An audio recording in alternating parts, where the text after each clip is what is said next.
তো রাজযোগ, আচ্ছা দেখুন, রাজযোগ আগে বোঝার চেষ্টা করুন, তারপরে নিজের মতো করে লিখে নেবেন। আমাকে একটু ক্লাস এগোতে হবে, আমি এখানে একটু তাড়াহুড়ো করছি। বুঝতে অসুবিধা হলে আমাকে জিজ্ঞাসা করবেন, কারণ আমার তো এখনও অনেক কিছু বাকি আছে, সিলেবাস শেষ করতে হবে। তো দেখুন, রাজযোগ, রাজ মানে রাজা থেকে রাজ বলতে পারেন। তো রাজযোগ মানে দেখুন, রাজা হওয়ার যোগ এরকম ব্যাপারটা না, ঠিক আছে? বর্তমান সময়ে তো কেউ আর রাজা হতে পারে না, রাজা বলে কিছু নয়। কিন্তু দেখবেন আমরা এই সমাজে যার প্রভাব প্রতিপত্তি বেশি আছে, যে কোটি কোটি টাকার মালিক, সে এক রকমের রাজার মতোই মনে হয় আমাদের, রাজার সম্মান পায়, ঠিক আছে? এই আপনার দেখুন, আম্বানি, আদানি, ঠিক আছে, প্রচুর, এই আপনার বিল গেটস, টাকা, রাজা, রাজতুল্য ব্যক্তি। রাজযোগটা হলো কি, আমরা রাজযোগ মানে শ্রেষ্ঠ যোগ অর্থে শব্দটা ব্যবহার করি। এই রাজযোগ যদি ছকে থাকে তাহলে কি হয়, রাজযোগ শুধু ছকে থাকলে হবে না, রাজযোগ ওই, আচ্ছা আমি রাজযোগটা আগে বলি তারপরে এগুলো বলছি। রাজযোগ মানে হলো আপনার শ্রেষ্ঠ যোগ, যোগের ভিতরে, ঠিক আছে? রাজযোগ থাকলে কি হয়, এর ফলাফলটা কি, জাতকের জীবনে এই রাজযোগকারী গ্রহের যদি দশা আসে, দশা পেতে হবে কিন্তু, দশা না পেলে আপনার যে মনে করুন কারোর জন্মছকে 5টা রাজ্য হয়ে বসে আছে, তার একটারও দশা এলো না, তাহলে তার কিন্তু বিশেষ কিছু হবে না। বুঝতে পেরেছেন? মনে করুন আমি লোকের সবসময় উপকার করি, লোকের উপকার করি, যে ধরুন পাড়ায় কেউ বিপদে পড়লো, আমি তাকে নিয়ে ছোটাছুটি করছি, আমি ধরুন সকলের উপকার করছি। কিন্তু আমাকে যদি ভোট দিয়ে না জিতিয়ে মন্ত্রী মিনিস্টার করা হয়, আমি তো দেশের জন্য কিছু করতে পারবো না। মনে করুন আমি 10 টাকা ইনকাম করি, লোক বিপদে পড়েছে, তার থেকে আমি 5 টাকা দিয়ে তাকে হেল্প করছি, ঠিক আছে? তা আমার তো সামর্থ্য ওইটুকু 5 টাকা হেল্প করার, কারণ 10 টাকা ইনকাম করে আমার তো নিজের জন্য 5 টাকা, মানে খাওয়া পড়ার তো খরচা আছে না।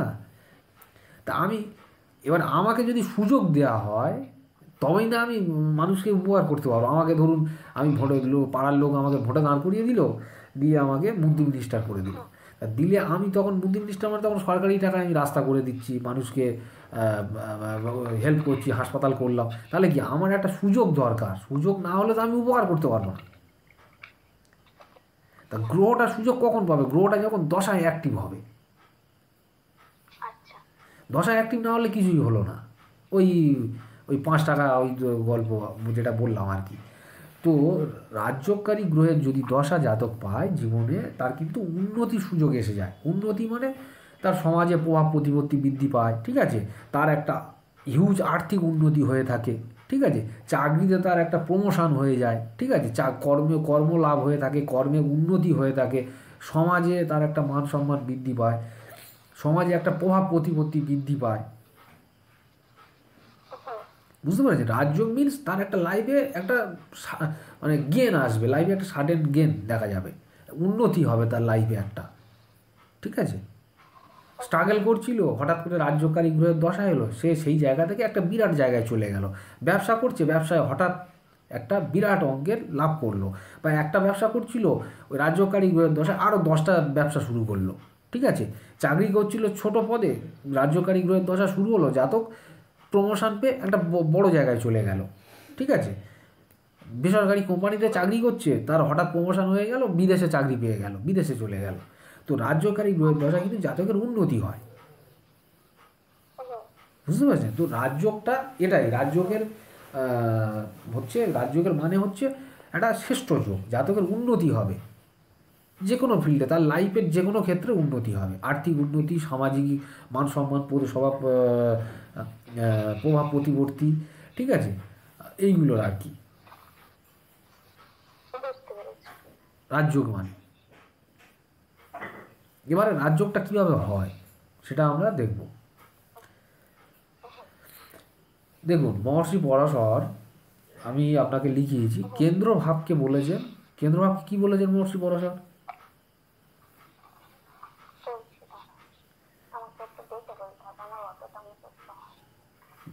আচ্ছা দেখে বলতে হবে না, আমি বলছি বিষ্ণু স্থান বলেছেন।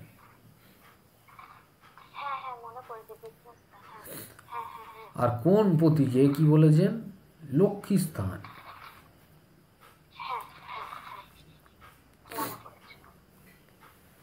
কেন্দ্রকে বলেছেন বিষ্ণু স্থান। ঠিক আছে।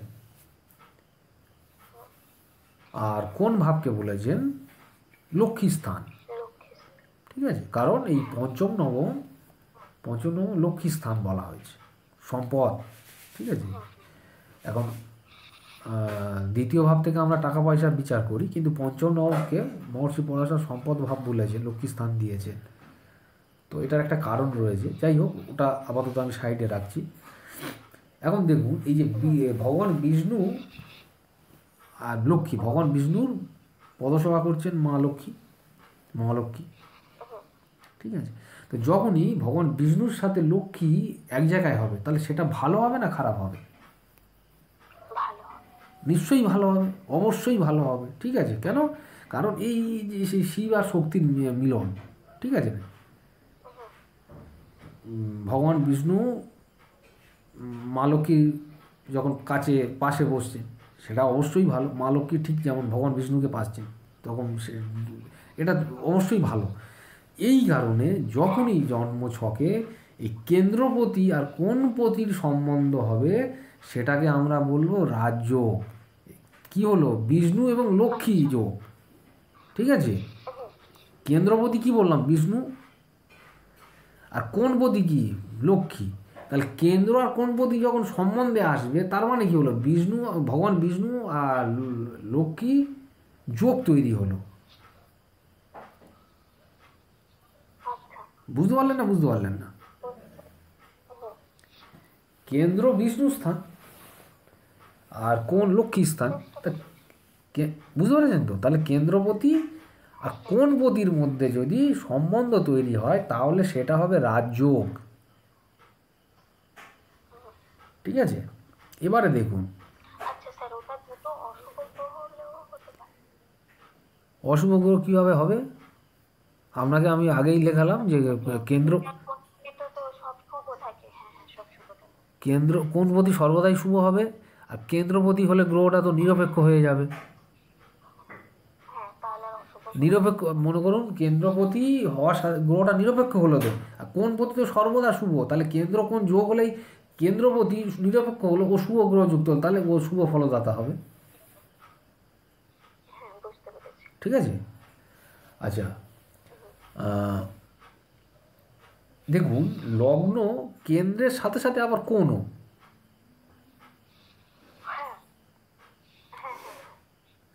তার মানে কি যে কোনো লগ্নের ক্ষেত্রে লগ্নপতি নিজেই একটা রাজযোগ কারক।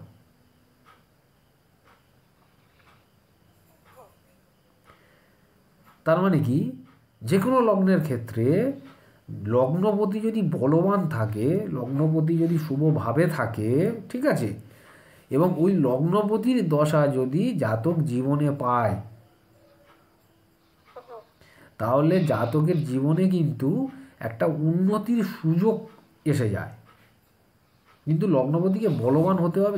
দেখুন রাজ্যকারী গ্রহের দশা তো পেতেই হবে, সঙ্গে রাজ্যকারী যে গ্রহগুলো রাজ্যকারী হয়েছে, যোগকারক হয়েছে, তাদের কিন্তু স্ট্রেংথ থাকতে হবে। মনে করুন আমি মানুষকে উপকার করি, এবার আমার 10 দিন জ্বর হয়ে আমি বাড়িতে না খেয়ে পড়ে রয়েছি, আমার শরীরে কোনো স্ট্রেংথ নেই। এবার একটা লোক এসে বললো যে ওর বাড়ি, ওর ছেলে অসুস্থ, চল হাসপাতালে নিয়ে যাই, তা আমি কি উঠে তাকে নিয়ে যেতে পারবো? আমি তো 10 দিন জ্বরে না খেয়ে আমার তো মানে উঠলেই মাথা ঘুরছে, তো আমি নিয়ে যেতে পারবো না। তার মানে কি স্ট্রেংথ দরকার, রাজ্যকারী গ্রহের স্ট্রেংথ দরকার, যোগকারক গ্রহের স্ট্রেংথ দরকার, ঠিক আছে। তা এটা বললাম লগ্ন নিজেই একটা রাজ্যকারী, এই কারণে লগ্নপতি বলবান লগ্নপতির দশায় জাতক কিন্তু লাইফে নিজের প্রচেষ্টার মাধ্যমে, ঠিক আছে, নিজের চেষ্টার মাধ্যমে উন্নতি করতে পারে।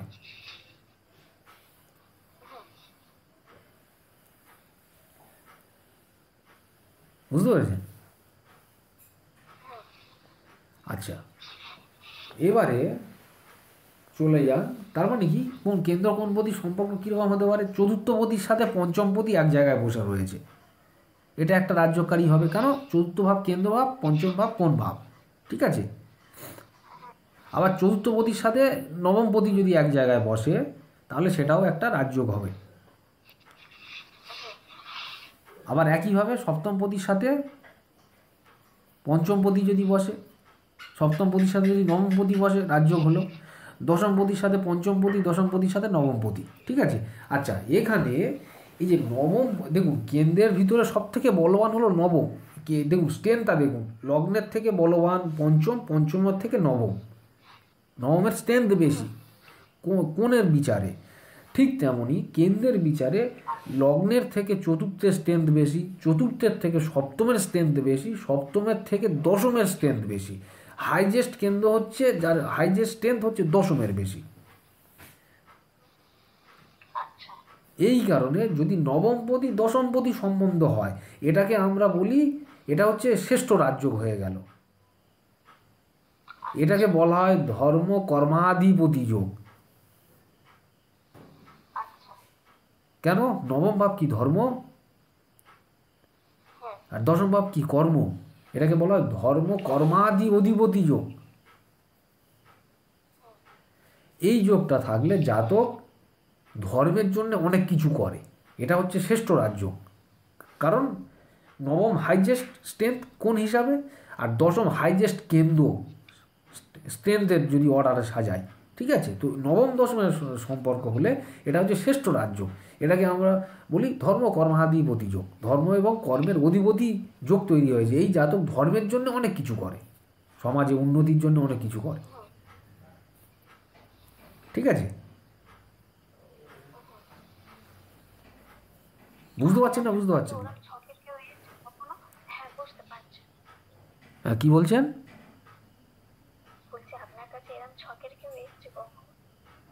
হ্যাঁ, জন্মছকে তো অনেক চর্চা, মানে চর্চা মিনস মানে ক্লায়েন্ট যখন দেখেছি পেয়েছি রাজযোগ রয়েছে, কিন্তু রাজযোগের ওই দশা না পেলে কিছু হয় না।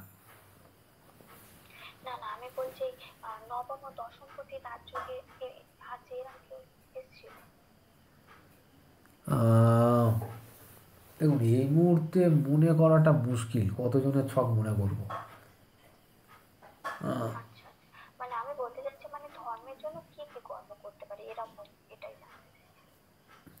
ধর্মের জন্যে, দেখুন ধর্মের জন্যে মিনস কি, ধর্মের জন্যে কর্ম করে, বা এর কর্মের মধ্যে না ধর্ম, মানে ধর্ম মিশ্রিত থাকে, মানে কর্ম করার আগে ন্যায় অন্যায়টা বিচার করে, বুঝতে পেরেছেন? মানে ধর্ম সাপেক্ষে কর্ম করে, শুভ কর্ম করে, ঠিক আছে। মনে করুন মানুষের সেবার জন্য হাসপাতাল করে দিল, বুঝতে পেরেছেন? বা ধরুন একটা মন্দির করলো, বুঝতে পেরেছেন? মন্দির করে দিল, বা ধরুন মন্দিরে পুজো ব্যবস্থা করলো, খরচাপাতি করলো, এই যে ধর্ম কর্মের।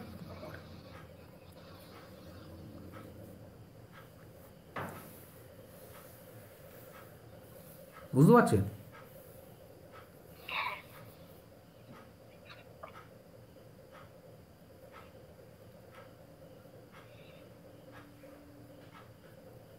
আচ্ছা, এবারে দেখুন, আমি এবার জন্মছকে ফিরে আসি। তাহলে এই যে বললাম গ্রহের সম্বন্ধ কেন্দ্রপতি কোণপতি, ঠিক আছে। কিছু লগ্ন রয়েছে যেখানে সিঙ্গেল একটাই গ্রহ কেন্দ্রভাব আর কোন ভাবের অধিপতি হয়েছে। তার মানে কি, সেই গ্রহটা ওই লগ্নের পক্ষে রাজ্যকারী যোগ কারক গ্রহ। আমাকে একটা উদাহরণ দিন, যে কোন লগ্নে একই সাথে কেন্দ্রপতি আবার কোণপতি হয়েছে,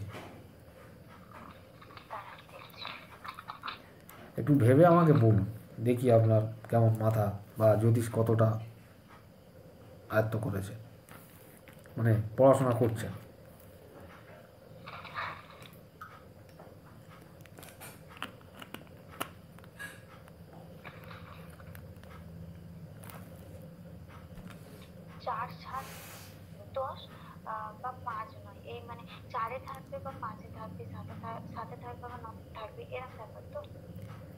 না না, আপনি দেখুন এখনও একটা জায়গায় আপনার এখনও একটা কনসেপ্ট ক্লিয়ার হলো না।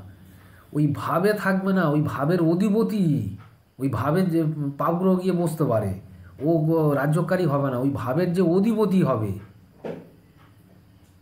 আচ্ছা আচ্ছা, মানে আহ, চার, মানে মেষ রাশির সাপেক্ষে আমি ধরছি 1 2 3 4, 4 আর ধরে নি 5, মানে চন্দ্র আর রবি কোনো একটা ঘরে গিয়ে বসবে। হ্যাঁ হ্যাঁ, রবিচন্দ্র আপনি যেটা মেষ সাপেক্ষে বলছেন, ঠিক আছে, চৌথপতি পঞ্চমপতি যোগ হলো। আমি বললাম কি, এরকম লগ্ন আছে, 6টা লগ্ন আছে, আমি আপনাকে বলে দিলাম। তাও 6টা লগ্ন রয়েছে যেখানে একটা সিঙ্গেল গ্রহ, একটা কেন্দ্রপতি হয়েছে, সেই সাথে সাথে কোণপতি হয়েছে, সিঙ্গেল গ্রহ। এটা তো দুটো বললেন, যে রবিচন্দ্র এক জায়গায় চৌথপতি পঞ্চমপতি হয়েছে, ঠিক আছে, কিন্তু সিঙ্গেল গ্রহ রয়েছে। একটাই গ্রহ কেন্দ্রপতি হবে আর কোণপতি হ্যাঁ, হবে। এরকম 6টা লগ্ন রয়েছে। আমি তাও বলে দিলাম আপনাকে, 6টা লগ্ন, একটা দুটো নয়, শু- 6টা। শুক্রের ক্ষেত্রে শনি 4-এও আছে, 5-এও আছে। শুক্রের ক্ষেত্রে শনি 4-এ 5-এ, মানে আপনি তুলা লগ্নের কথা বলছেন। চারে, এই দেখুন কথা, এই দেখুন আপনি, আমি একটা জিনিস আপনাকে বোঝানোর চেষ্টা করছি, কিন্তু আপনি কথাটা ঠিক করতে পারছেন না। এই 4-এ আছে 5-এ, মানে মানে একটা গ্রহ হয় 4-এ থাকবে, নয় 5-এ থাকবে। আপনাকে এটা বলতে হবে যে শুক্রের ক্ষেত্রে নয়, শুক্রের ক্ষেত্রে বলা মানে কথাটা ভুল হয়ে গেল। আপনাকে বলতে হবে তুলা লগ্নের ক্ষেত্রে তুলা শনি লগ্ন, মানে চতুর্থপতির সাথে তুলা সাথে লগ্নের ক্ষেত্রে। পঞ্চমপতি, আচ্ছা আচ্ছা, মানে শনি তুলা হচ্ছে লগ্নের রাজ্যকারী। আপনি ক্ষেত্রে। যেই বললেন শুক্রের ক্ষেত্রে 4-এ আছে 5-এ আছে, মানে বিষয়টা হচ্ছে সেই সোনার পাথর বাটি হয়ে গেছে। আচ্ছা আচ্ছা, সোনার পাথর বাটি হয় লগ্ন ক্ষেত্রে তুলা লগ্নের ক্ষেত্রে শনি চতুর্থপতি হওয়ার সাথে সাথে পঞ্চমপতি, পঞ্চমপতি, মানে এই চতুর্পতি অর্থে। হিসাবে কেন্দ্রপতি, আর পঞ্চম মানে কোণপতি। তার মানে কি, তুলা লগ্নের শনি একাই রাজ্যকারী গ্রহ। আচ্ছা, এবারে দেখুন, আমি আপনাকে বলি, আপনি তো ব্যাপারটা বললেন। আচ্ছা দেখুন, মকর লগ্ন, কুম্ভ লগ্নে শুক্র রাজ্যকারী গ্রহ একাই। কুম্ভ লগ্নে, এবার আমি প্রথম থেকে বলি, আপনি বুঝুন ব্যাপারটা। 6টা লগ্ন রয়েছে যেখানে একটাই সিঙ্গেল গ্রহ রাজ্যকারী। প্রথমে চলে যান, আচ্ছা। মেষ লগ্নে এরকম গ্রহ নেই, সিঙ্গেল রাজ্যকারী দিতে পারে, মেষ লগ্নে এরকম নেই। হুম, বৃষ লগ্নে দেখুন, বৃষ লগ্নে শনি হচ্ছে নবমপতি, আবার দশমপতি। দেখুন বৃষ লগ্ন সাপেক্ষে দেখুন, দশমপতি। শনির মকর কুম্ভ নবম দশমে পড়েছে। মানে সেই একটা শ্রেষ্ঠ রাজ্যকারী হ্যাঁ, আধিপত্য বৃষ থাকে এরকম লগ্নে বলা যায়। শনি যোগকারক গ্রহ। এই শনির যদি স্ট্রেংথ থাকে, জন্মছকে শনির যদি পজিশন ভালো হয়, এবং এই শনির দশা যদি বিশ্বলগ্নের জাতকের জীবনে আসে, ঠিক আছে, তাহলে বিশ্বলগ্নের জাতক কিন্তু অবশ্যই উন্নতি করে থাকে। শনি একাই শ্রেষ্ঠ রাজ্যকারী, ঠিক। আচ্ছা আচ্ছা, বিশ্বলগ্নের ক্ষেত্রে শনি, ঠিক আছে। আচ্ছা, এবারে চলে যান কর্কট লগ্নে। কর্কট লগ্নে আচ্ছা, দেখুন, এইটাকে কি বলবো? এক একটা গ্রহই মানে যোগকারক। শুদ্ধ ভাষায় কি বলবো? না না, এটাকে আপনি লিখতে আচ্ছা, পারেন, যদি লেখেন, একটা গ্রহই। লিখবেন 6টি লগ্নের ক্ষেত্রে একটি মাত্র গ্রহ যোগকারক আছে, যোগকারক হয় বলে নিচে লিখুন বৃষ লগ্নে শনি, ব্র্যাকেটে লিখুন নবমপতি দশমপতি। নিজের মতো করে নোট করুন, আমি বললাম এইভাবে লিখতে পারেন। নিজের মতো করলেই আমি ভাষা মনে হয় গন্ডগোল করে ফেলি। আচ্ছা, তাহলে আমি যেটা বলছি লিখুন, যে রাজ্য, রাজ্য নিচে লিখুন যেখানে লিখেছেন, যে আপনার আহ, জন ক্ষেত্রে 6টি লগ্নের ক্ষেত্রে একটা গ্রহই রাজ্যকারী, হ্যাঁ, মানে 6টি লগ্ন দেখুন, লিখুন শ্রেষ্ঠ রাজ্যকারী। 6টি লগ্নের ক্ষেত্রে আহ, একটি মাত্র গ্রহ রাজযোগের ফল দিতে পারে, ঠিক আছে। দিয়ে এবার নিচে লিখুন এই 6টি লগ্ন হলো, বলে এক দিয়ে লিখুন বৃষ লগ্ন, দিয়ে হাইফেন দিয়ে লিখুন শনি, ব্র্যাকেটে লিখুন নবমপতি দশমপতি, হ্যাঁ, ঠিক আছে। শনি হলো, এবারে লিখুন পেয়েছি। কর্কট লগ্ন। কর্কট লগ্নে দেখুন মঙ্গলের রাশি দুটো কোথায় গিয়ে পড়েছে।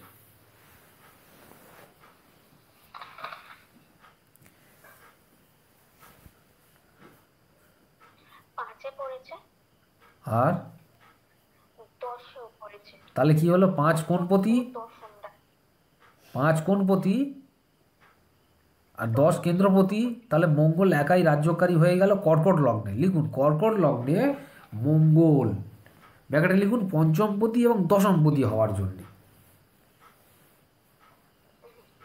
ঠিক আছে, 3 লিখুন সিংহ লগ্ন। সব সবগুলোর ক্ষেত্রে নেই কি? না না না না, সব ক্ষেত্রে নেই। আমি সব দেখুন, মেষ বললাম, মেষে এরকম নেই, তারপরে বৃষ বললাম, তারপরে মিথুন বলিনি, মিথুনে কিন্তু নেই, এরকম কোনো গ্রহ নেই রাজ্যকারী গ্রহ সিঙ্গেল। তারপর চলে গেলাম কর্কটে, এবারে লিখুন সিংহ। সিংহতে ওই একই মঙ্গলই হবে, দেখুন চতুর্থ আর নবম ভাবে পড়েছে সিংহ রাশি, এই সিংহের ক্ষেত্রে মঙ্গলের। তাহলে কি হলো, কেন্দ্র আর কোন হলো? তাহলে সিংহ লগ্নের ক্ষেত্রে লিখুন মঙ্গল চতুর্থ এবং নবমপতি হিসাবে রাজ্যকারী গ্রহ হয়েছে। আচ্ছা, কন্যাতে এরকম কোনো গ্রহ নেই। চলে যান তুলাতে। তুলাতে তুলাতে কি হবে, শনি চতুর্থপতি পঞ্চমপতি। শনি।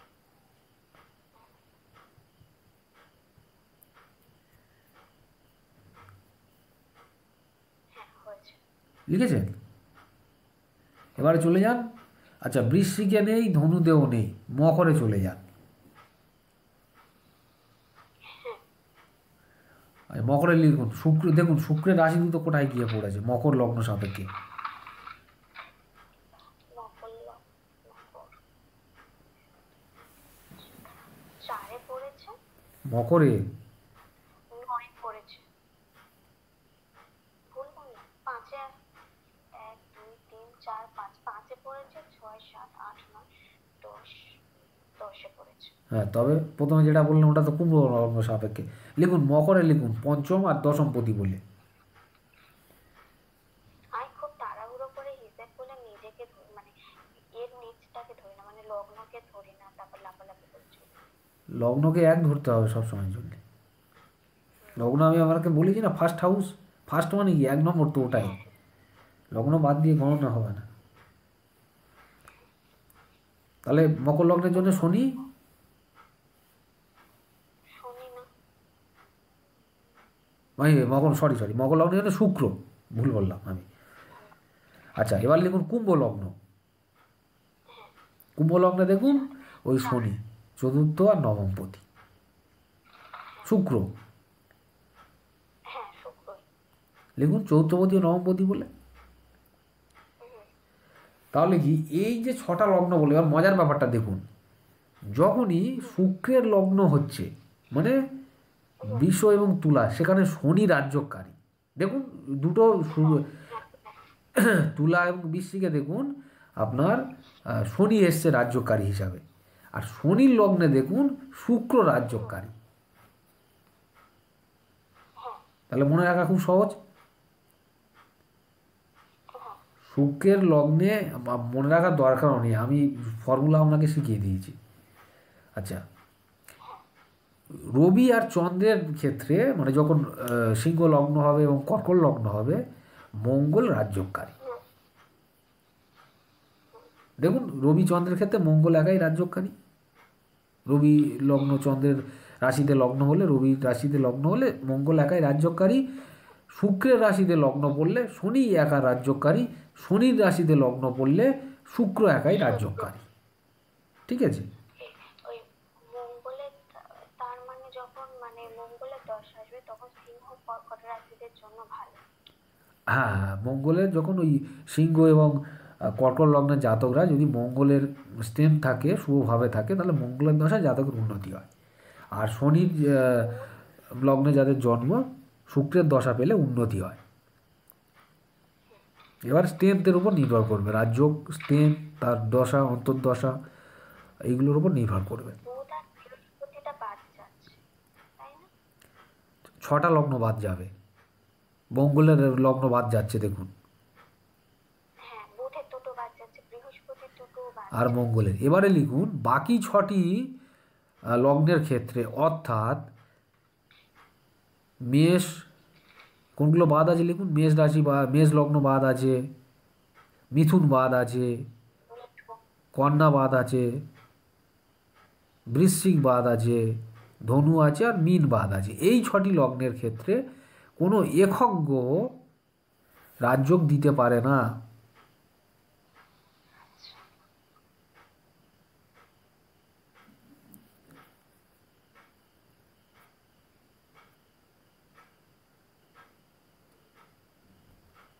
লিখেছেন? লগ্ন কটা সব লিখেছেন, কোন কোন 6টা লগ্ন? তো এই 6টা লগ্নে কোনো একক গ্রহ রাজযোগ দিতে পারে না। এদের ক্ষেত্রে ওই আপনাকে কেন্দ্রপতি এবং কোণপতির সম্বন্ধ তৈরি হয়েছে এমন গ্রহ রাজযোগ দিতে পারে, ঠিক আছে? কিন্তু এদের ক্ষেত্রে অনেক কন্ডিশান রয়েছে। মানে ধরুন নবমপতির সাথে সাথে অষ্টমপতি, ঠিক আছে, এই অশুভ ভাবের অধিপতি হয়, তখন রাজযোগ ঠিক হয় না। এগুলো অনেক কন্ডিশান রয়েছে। আপাতত এইটা আগে ক্লিয়ার হোক, তারপর আমি সেগুলো বলব। এদের ক্ষেত্রে কি হবে তাহলে? রাজযোগ আমরা কি দেখব? যখন কেন্দ্রপতি কোণপতি বসবে। আপনি যেমন মেষ লগ্নের ক্ষেত্রে বললেন যে রবি আর চন্দ্র যদি বসে, সম্বন্ধ হয়, ঠিক আছে, তাহলে রবি পঞ্চমপতি আর চন্দ্র চতুর্থপতি, তাহলে চৌদ্দপতি পঞ্চমপতি বিনিময় সম্পর্ক হলো। বা আপনার বৃহস্পতি নবমপতি, বৃহস্পতির সাথে যদি আপনার চন্দ্র বসে চৌথপতি হিসাবে, ঠিক আছে?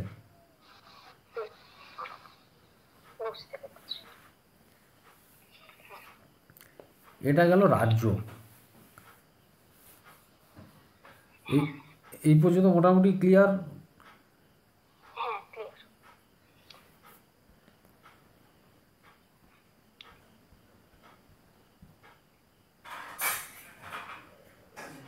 বুঝতে পেরেছেন?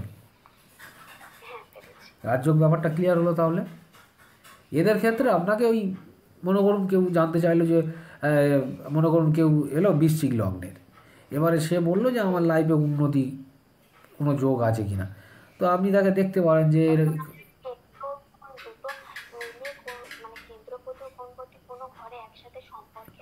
দেখুন গ্রহের যোগ কিন্তু 4 রকম হয়। আমি আপনাকে পড়িয়েছি 4 রকমের ভিতরে একতর সম্বন্ধটা যেটা লাস্টে লিখিয়েছি ওটা দুর্বল সম্বন্ধ। তো আমাকে দেখতে হবে প্রথম সম্বন্ধ সহাবস্থান এক জায়গায় বসেছে কিনা। 2 নম্বর হচ্ছে কি আপনার দৃষ্টি বিনিময় সম্বন্ধে আছে কিনা, ঠিক আছে? আর 3 নম্বর হচ্ছে ক্ষেত্র বিনিময়। তো এই 3টে সম্বন্ধের মধ্যে কোনোটা রয়েছে কিনা, যদি থাকে, এবারে যদি দেখেন যে হ্যাঁ ওই গ্রহের দশা অন্তর্দশা এই আগামী কয়েক মাসের মধ্যে আসবে বা এই 1 বছরের মধ্যে আসবে, তখন আপনি বলতে পারেন যে আপনার লাইফে এই 2 বছর পরে থেকে কি 4 বছর পরে থেকে উন্নতির সুযোগ আসবে। রাজ্যকারী গ্রহের যদি স্টেন থাকে,